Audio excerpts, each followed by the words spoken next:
अस्सलामुअलैकुम, मैं शान मतीद, फाउंडर एंड मेंटोर अजीम पाकिस्तान। जहां लोग हमसे बहुत सारे सवाल कर रहे हैं, वहाँ एक बहुत कॉमन क्वेश्चन और मुझसे लास्ट वीक भी सेमिनार में सवाल पूछा गया कि काइबोर के होते हुए इस्लामिक बैंक हलाल कैसे हो सकते हैं। तो मैंने उन साहब से अगेन यही सवाल किया कि काइबोर के होते हुए हराम कैसे हो सकते हैं। और मेरा आपसे भी सवाल है, क्या काइबोर कोई हराम चीज़ है?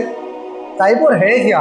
हुआ कि हम बचपन से इस काइबोर को कन्वेंशनल बैंक में देखते हुए आए, तो हमने उसको देखा ही उसके घर में, तो हमें लगा कि ये कोई हराम चीज़ होगी, क्योंकि लोगों को ये पता ही नहीं काइबोर क्या है। काइबोर इस Karachi inter bank offer rates.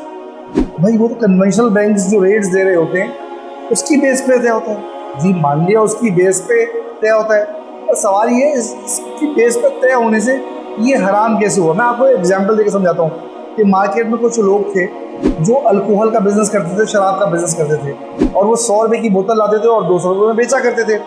तो वो 100 रुपये से मुनाफा कमाया करते थे। तो एक दूसरा शख्स आता है, वो सोचता है मैं भी कारोबार शुरू करूँ, पर मैं ऐसा कारोबार करूँ जो शरिया कंप्लाइंट हो, जो हलाल हो। तो उसने जूस का कारोबार शुरू कर दिया और वो जूस बॉटल्स लाने लगा, और वो भी 100 रुपये की बॉटल्स लाता और 200 रुपये में उन बॉटल्स को सेल करता। तो जो शराब बेच रहे थे उनका भी प्रॉफिट 100 रुपये था, और जो जूस बेच रहे हैं उनका प्रॉफिट भी 100 रुपये है। तो क्या प्रॉफिट सेम होने से, या रेट ऑफ प्रॉफिट सेम होने से, या मार्जिन ऑफ प्रॉफिट सेम होने से क्या मेरा प्रॉफिट खराब हो जाएगा?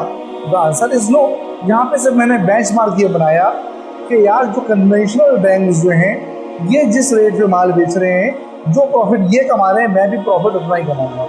हाँ, उनकी जो प्रोडक्ट्स हैं वो नॉन शरिया कंपाउंड बेस्ड है, वो सूदी बेस पे हैं, उसमें रिबा है, उसमें तिमार है, उसमें गरर है। मेरी प्रोडक्ट्स सूद से पाक है, रिबा से पाक है, तिमार से पाक है, गरर से पाक है। मेरे तो लॉ ऑफ कॉन्ट्रैक्ट्स हैं, जितने कॉन्ट्रैक्ट्स हैं वो शरिया कंपाउंड है। तो मेरे सारे इंग्रेडिएंट्स, मेरे सिस्टम्स, मेरे प्रोसेस, मेरे प्रोसीजर्स, ये सारे शरिया कंपाउंड हैं। हाँ, अगर मेरा मुनाफा और उनका मुनाफा एक जैसा है तो उससे मेरे प्रॉफिट में कोई भी फर्क नहीं पड़ता। तो काइबोर इटसेल्फ कोई हराम चीज़ नहीं है। तो अगर इस्लामिक बैंक्स भी काइबोर को फॉलो करते हैं तो उससे कोई भी इम्पैक्ट जो है बिल्कुल भी नहीं आना। उम्मीद है कि आज आप काइबोर भी समझ गए होंगे, आपको ये बात भी समझ में आ गई होगी कि काइबोर की वजह से हमारी इस्लामिक बैंकिंग के शरिया कंप्लाइंट होने में कोई भी इम्पैक्ट नहीं आता। Thank you.